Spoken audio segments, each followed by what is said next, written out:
नमस्कार दोस्तों, स्वागत है आपका 69,000 शिक्षक भर्ती परीक्षा की अपडेट न्यूज में। आज का जो वीडियो है वो 69,000 शिक्षक भर्ती संबंधित थर्ड काउंसलिंग और अन्य महत्वपूर्ण जो कि बेसिक शिक्षा मंत्री श्री सतीश द्विवेदी जी का अन्य अधिकारियों के साथ बैठक के मुद्दे पर भी बात है।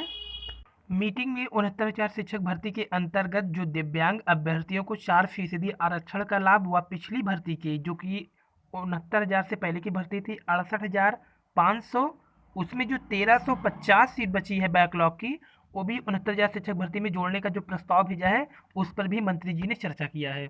वहीं दिव्यांग अभ्यर्थियों के पिछली भर्ती की सीट जोड़ने की चर्चा के बाद अब कई डिस्ट्रिक्ट में 22,000 सीट पर भी मांग उठने लगी, जिस पर अधिकारियों को ज्ञापन सौंपा गया है। बात क्या है बता दें कि जो सुप्रीम कोर्ट का आदेश है जिसमें कि कहा गया था कि जो शिक्षा मित्रों के समायोजन पद हैं वो सिर्फ 2 वैकेंसी में ही पूरी करनी थी, जो कि 1,37,000 पद था, तो उसे 2 वैकेंसी पूरा करना था। लेकिन अब 69,000 एक वैकेंसी हो गई, 68,500 हो गई, तो जो 68,500 और इसकी बची हुई सीट है जिसमें कि थर्ड काउंसलिंग होने की उम्मीद है, जो कि तैयारी भी लगभग पूरी हो चुकी है, तो 69,000 में लगभग 8,000 सीट बची है। लेकिन 68,500 में जो 22,000 सीट बची है, अब अभ्यर्थियों की मांग है जब दिव्यांग अभ्यर्थियों की सीट जोड़े जा सकते हैं तो ये सीट भी जुड़नी चाहिए, जिसकी मांग के लिए अभ्यर्थियों ने कई जिला में ज्ञापन भी सौंपा। तो न्यूज स्टार्ट करें इससे पहले पंडित राम प्रसाद बिस्मिल, अशफाक उल्ला खां, ठाकुर रोशन सिंह, देश की स्वतंत्रता के लिए अपने प्राणों की आहुति देने वाले अमर शहीद पंडित राम प्रसाद बिस्मिल, अशफाक उल्ला खां, ठाकुर रोशन सिंह जी के बलिदान दिवस पर उन्हें विनम्र श्रद्धांजलि।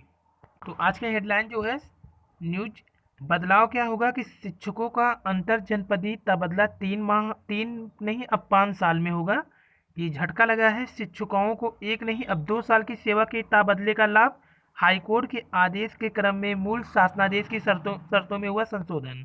अब स्थानांतरण पुरुषों में 5 साल होगा, जबकि महिला को 2 साल की सेवा पूरी करने के बाद ही दी जाएगी। वहीं बात करते हैं संशोधन मुद्दे पे, तो 28 नव नियुक्त शिक्षकों को मिले नियुक्ति पत्र। ये प्रतापगढ़ का है, जिसमें 69,000 सहायक अध्यापक भर्ती में 28 नव नियुक्त शिक्षकों को शुक्रवार को नियुक्ति पत्र दिया गया। कुल 30 अभ्यर्थियों को नियुक्ति पत्र जारी होना था, मगर 2 अभ्यर्थियों के अभिलेख में अंतर आया। दिल्ली की जितनी आबादी है उतने यूपी में स्कूली बच्चे हैं। मुख्यमंत्री योगी आदित्यनाथ ने कहा 97,663 स्वयं सहायता समूह के खाते में ट्रांसफर किए गए 445 करोड़ 92 लाख रुपए। 23,000 महिलाओं को प्रशिक्षण देगा आईसीआईसीआई। वहीं शिक्षक भर्ती प्रक्रिया से वंचित अभ्यर्थियों ने निदेशालय घेरा। परिषदीय विद्यालय में 69,000 शिक्षक भर्ती प्रक्रिया से वंचित रहे अभ्यर्थियों ने शुक्रवार को एक बार फिर निषादगंज स्थित निदेशालय का घेराव किया। पिछले 3 दिनों से अभ्यर्थियों को एससीईआरटी से दूर रखा गया था। पुलिसकर्मियों ने उन्हें हटाने के लिए काफी मशक्कत की, पर वह नहीं माने। देर शाम पुलिस ने उन्हें इको गार्डन छोड़ दिया था। अभ्यर्थियों का आरोप है कि उन्हें जानबूझकर भर्ती प्रक्रिया से बाहर किया जा रहा है। कई अभ्यर्थियों के प्राप्तांक तो कई के जेंडर के कॉलम में गलत लिखा गया। इसका तुरंत सुधार हो सकता है। सभी भर्ती परीक्षा पास है, मेरिट में है। वहीं कई अभ्यर्थी प्रक्रिया में आरक्षण नियम का उल्लंघन करने का भी आरोप लगा रहे हैं। कुछ ऐसे भी हैं जिनकी बीएड की डिग्री जम्मू कश्मीर के होने से बाहर है। अभ्यर्थियों ने बताया कि नियुक्ति पत्र मिलने तक वे आंदोलन करते रहेंगे। आपको बता दें कि विभिन्न मांगों को लेकर के निषादगंज लखनऊ में अभ्यर्थी डटे हुए हैं, जिसमें एमआरसी प्रकरण सहित कई मैटर पर बातचीत करना चाहते हैं, लेकिन उन्हें एनसीईआरटी तक नहीं जाने दिया जा रहा है। वहीं अभ्यर्थी एससीईआरटी तक पहुंचना चाहते हैं। यूपीटीटी के लिए आवेदन दिसंबर के अंत तक हो जाएगा। परीक्षा नियामक प्राधिकारी की ओर से उत्तर प्रदेश शिक्षक पात्रता परीक्षा यूपीटीटी 2020 के लिए ऑनलाइन आवेदन प्रक्रिया इसी महीने के अंत तक शुरू हो सकती है। सचिव परीक्षा नियामक प्राधिकारी की ओर से शासन को यूपीटीटी कराए जाने के प्रस्ताव तैयार करके भेजा गया है। शासन के पास भेजे गए प्रस्ताव में यूपीटीटी के लिए आवेदन की प्रक्रिया दिसंबर के अंत तक शुरू करनी है। सचिव परीक्षा नियामक प्राधिकारी अनुभूषण चतुर्वेदी ने बताया कि अनुमति मिली तो परीक्षा फरवरी अंत तक यूपीटीटी करा ली जाएगी। एनसीटी की ओर से एक बार फिर टीटी पास कर लेने के बाद उसे हमेशा मान्य होने के नियम को लेकर अभी तक कोई निर्णय नहीं होने पर यूपीटीटी के निर्णय में देरी हो रही है। वहीं 25 दिसंबर से 10 जनवरी तक परिषदीय विद्यालयों में अवकाश रहेगा। 45 लाख महिलाएं श्रम समूह से जुड़कर कर रही है कार्य। मुख्यमंत्री योगी आदित्यनाथ जी ने दिल्ली की आबादी जितने बताया स्कूल उतने तो स्कूल में बच्चे हैं, तो जितनी दिल्ली की आबादी उतने यूपी के बेसिक स्कूल में बच्चे हैं। मुख्यमंत्री योगी आदित्यनाथ वहीं जांच के बाद नियुक्ति के बाद भी कई शिक्षक अभी संदेह के घेरे में हैं, जैसा कि फिरोजाबाद के 13 शिक्षकों की नियुक्ति जांच के दायरे में आ गई है। जनपद के 8 माध्यमिक स्कूलों के 13 शिक्षक जांच के दायरे में आ गए हैं। मानव संपदा पोर्टल पर डाटा फिल होने के बाद 13 शिक्षकों के पैन कार्ड आदि में गड़बड़ी पाई गई। जांच के बाद ही स्पष्ट होगा शिक्षक दस्तावेज फर्जी हैं या फिर तकनीकी गलती के कारण सूची से आए हैं। शासन से पत्र आने के बाद माध्यमिक शिक्षा विभाग में हलचल शुरू हो गई है। डीआईएस की ओर से जांच कराई जाएगी। शिक्षकों के दस्तावेज, आधार कार्ड, पैन कार्ड को मानव संपदा पोर्टल पर फीड किया जा रहा है। इससे बड़े स्तर पर पूरे प्रदेश में फर्जी शिक्षक पकड़ में आ रहे हैं। माध्यमिक शिक्षा विभाग की कार्यरत शिक्षकों की सूची भी जारी की गई। इसमें कई शिक्षकों के दस्तावेज में गड़बड़ी बताते हुए संदिग्धता प्रकट की गई। जनपद के 8 कॉलेजों के 13 शिक्षकों के नाम है। जांच के बाद ही असली और फर्जी की पहचान हो पाएगी। अभ्यर्थियों का प्रदर्शन लगातार जारी है। भारी फोर्स भी तैनात किए गए हैं। तो विद्यालय भले ही बंद किए गए हैं, लेकिन यहाँ आपको बता दें इन दिनों बच्चों के लिए स्कूल पूरी तरह बंद रहेंगे, मगर शिक्षकों को, शिक्षिकाओं को, अन्वेषकों को, शिक्षा मित्रों को उपस्थिति अनिवार्य की गई है। और 69,000 शिक्षक भर्ती में अब तीसरी काउंसलिंग की मांग के लिए ज्ञापन अभियान व्यापक स्तर पर शुरू हो चुका है। कल ही आपको बता दिए थे कि कई डिस्ट्रिक्ट में अभ्यर्थियों ने ज्ञापन कार्यक्रम चलाया। वहीं आपको बता दें कि सांसद रीता बहुगुणा जोशी को ज्ञापन सौंपते हुए अभ्यर्थी प्रयागराज में, जहां 69,000 शिक्षक भर्ती में अभी त्रुटि सुधार के प्रकरणों पर अंतिम निर्णय होना है। 2 चरण की काउंसलिंग से रिक्त पदों पर अगले चरण की काउंसलिंग की मुहिम शुरू हो गई है। अभ्यर्थियों ने जनप्रतिनिधियों के यहाँ गुहार लगाकर तीसरे चरण के लिए ज्ञापन सौंपा है। उनका दावा है कि दोनों चरण में रिक्त पदों की संख्या 5,000 से अधिक है। चयन के लिए दावा करने वाले प्रतीक्षा सूची में शामिल अभ्यर्थियों ने शुक्रवार को प्रयागराज की सांसद रीता बहुगुणा जोशी व प्रदेश के कैबिनेट मंत्री सिद्धार्थनाथ सिंह को उनके आवास पर ज्ञापन सौंपा। मांगों का शासन तक पहुंचाने का आग्रह किया है। निदेशालय स्थित बेसिक शिक्षा परिषद के लिए उप सचिव अनिल कुमार को भी ज्ञापन सौंपा गया है। साथ ही जल्द ही अगली काउंसलिंग कराने की मांग की गई है। तो यहाँ पर सांसद श्रीमती रीता बहुगुणा जोशी को ज्ञापन सौंपते हुए अभ्यर्थी। वहीं राजस्थान में मुख्यमंत्री गहलोत ने की रीट भर्ती की घोषणा। 25 अप्रैल को आयोजित होगा रीट की परीक्षा। 31,000 पदों पर होगी भर्ती। परीक्षा 10 लाख से अधिक बेरोजगारों को था इंतजार। बेरोजगारों को सरकार का दूसरी वर्षगांठ पर तोहफा। रीट परीक्षा अब 31,000 पदों पर। तो 25 अप्रैल को 31,000 पदों पर रीट की परीक्षा आयोजित होगी। राज्य सरकार ने की है बड़ी घोषणा। 2 साल का कार्यकाल पूरा होने पर किया घोषणा। वहीं आपको बता दें कि अध्यक्ष जी से मुलाकात सार्थक रही। अब कोई भी साथी अध्यक्ष जी के आवास पर नहीं आएगा, वह सीधे इको गार्डन धरना स्थल पर ही पहुंचेंगे, ये कहा गया है टीम की ओर से।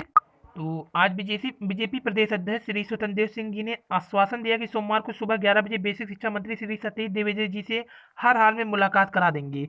उस मुलाकात में हमारी टीम यानी जो कि भेजा गया न्यूज की ओर से, उनकी टीम के 5 सदस्य रहेंगे और साथ ही साथ स्वयं प्रदेश अध्यक्ष जी, बेसिक शिक्षा मंत्री श्री सतीश द्विवेदी जी और बेसिक शिक्षा विभाग के तमाम अधिकारी मौजूद रहेंगे।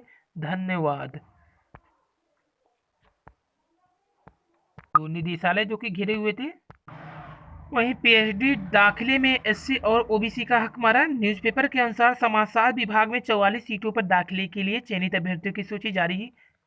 22 ओपन, 4 ईडब्ल्यूएस, 8 एससी, 10 ओबीसी वर्ग के हैं। राज्य सरकार के आरक्षण शासनादेश के अनुसार एससी वर्ग को 21, ओबीसी को 27 आरक्षण का लाभ मिलना चाहिए। इसके अनुसार 44 सीटों में एससी वर्ग के 9, ओबीसी 11 सीटें हो रही हैं। तो बताया क्या जा रहा है पेपर के अनुसार कि ईडब्ल्यूएस को लाभ देने के लिए कम कर दी गई है इन वर्गों की सीटें। तो पीएचडी में सीटें बढ़ाने के संबंध में निर्देश नहीं है। इस कारण लखनऊ विश्वविद्यालय में बनाई गई समिति की सिफारिश पर सूची जारी की गई है। प्रयास है कि किसी भी वर्ग के अभ्यर्थियों का आहित न हो।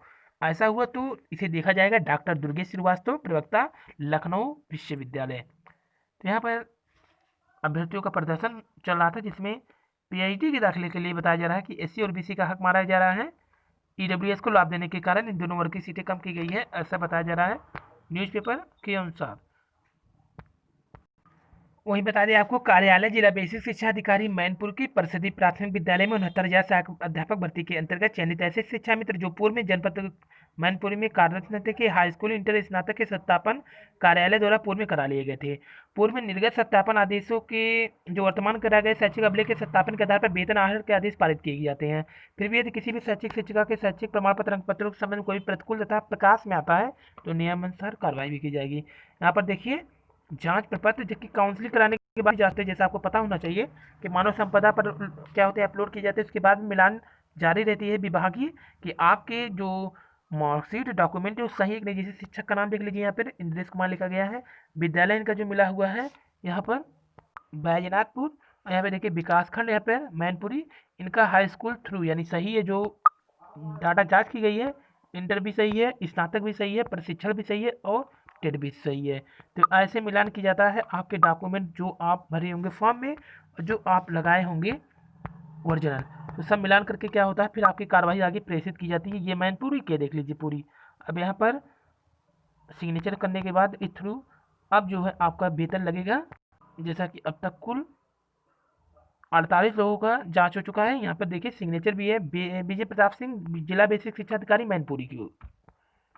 तो कई मुद्दे को लेकर के शिक्षा मंत्री श्री सतीश द्विवेदी जी का बातचीत हुआ, जिसमें हम आपको बता दें कि कई प्रकरण जो कि बीजेपी प्रदेश अध्यक्ष से मिलने के बाद एमआरसी वाला भी मैटर, इसके अलावा 22,000 सीट का मैटर, थर्ड काउंसलिंग जो कि बची हुई सीटों का, इसके अलावा जो सबसे बड़ी मैटर है यहाँ पर कि जल्द से जल्द स्कूल आवंटन का, क्योंकि स्कूल आवंटन जब हो जाएगा तभी थर्ड काउंसलिंग होगी, क्योंकि दबाव बनाया जा रहा है अभ्यर्थियों की ओर से बार बार कि थर्ड काउंसलिंग जल्द से जल्द हो। वहीं जो अधिक प्राप्तांक वाला, आपको बता दें अधिक प्राप्तांक का भी मैटर फंसा हुआ है, जिसमें 80 अभ्यर्थियों ने प्रयागराज में जमकर प्रदर्शन किया।